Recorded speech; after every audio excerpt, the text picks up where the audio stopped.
What's up, everybody? It's Magic with RaceNews.com, back for a special Breeders' Cup week edition of Dr. Miranda Previews. With me, as always, is Dr. Miranda. How are you doing today? I'm doing great. I'm excited for the Breeders' Cup. I'm actually probably going to see Jared and Aaron on Thursday, and I cannot wait to yell at Jared all night on Thursday about his rant about Swiss Skydiver. So I'm excited.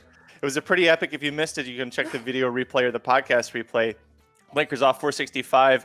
The whole Race News team, we pretty much sat around and talked about the different races and the draws and what we thought about how the races were shaping up. And Jared had a pretty epic rant about Swiss Skydiver choosing to run in this race that we're going to preview rather than the Classic. We're talking about the Grade 1 $2 million Longines Distaff.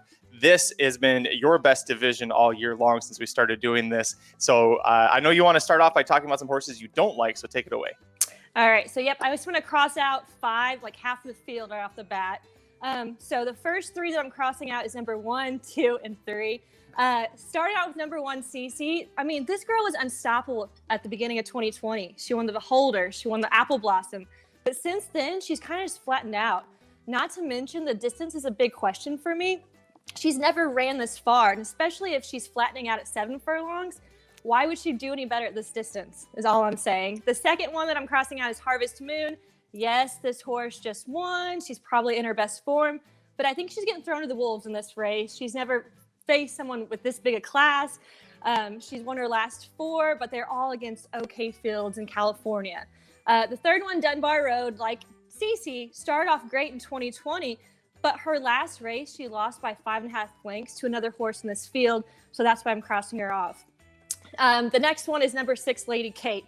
She's winless at Keeneland in her history. She's actually never even won a graded stakes race, and I don't see it happening with this one either. And then we have number 7, Point of Honor.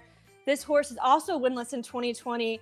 She's there in every single race, but I just like a couple of other horses better.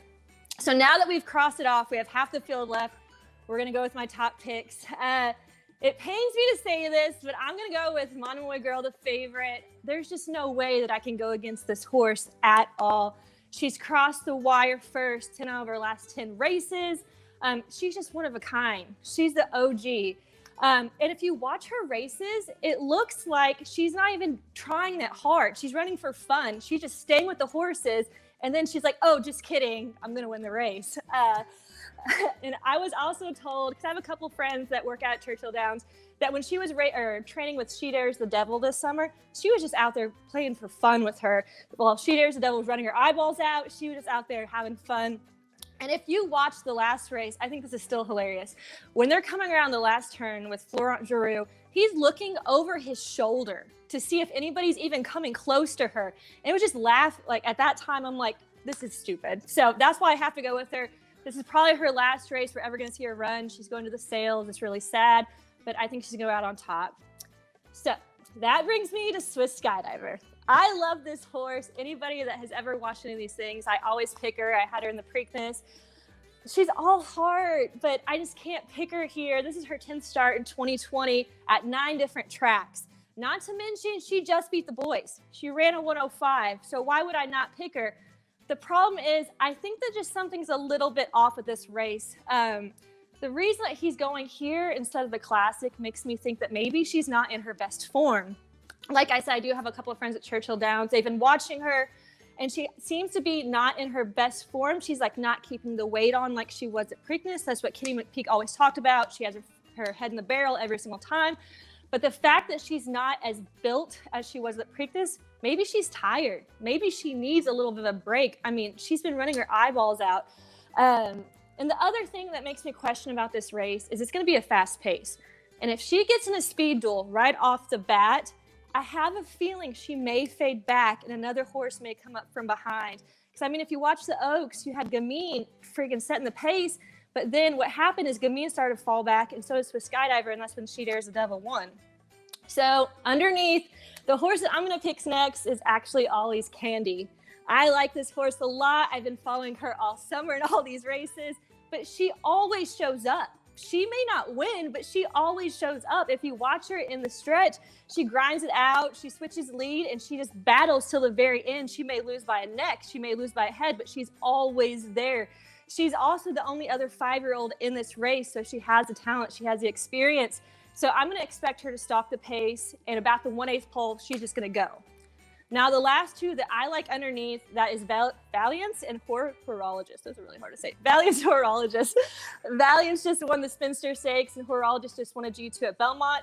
They both stalk. So like I said, if something weird comes in this race where Speed Duel just starts, tiring these horses out, something weird could happen, and these two could have a big day. So with my picks, I'm going to do an exacta box, or exacta with Monomoy on top. And then underneath boxed, I'm going to have Swiss Skydiver and Ollie's Candy. Now, in a trifecta, I'm going to put Monomoy Girl on top again. And then underneath, I'm going to put Swiss Skydiver, Ollie's Candy, Horologist, and Valiance all boxed. Now, in the superfecta, I'm going to get really weird. And I'm just going to box all 5 together in the case that Monomoy Girl doesn't run her best race and she ends up losing. I mean, there's one of the things we talk about a lot with the Racing Dudes team is how to find value when you have a horse like Monomoy Girl, who so many of us are very high on.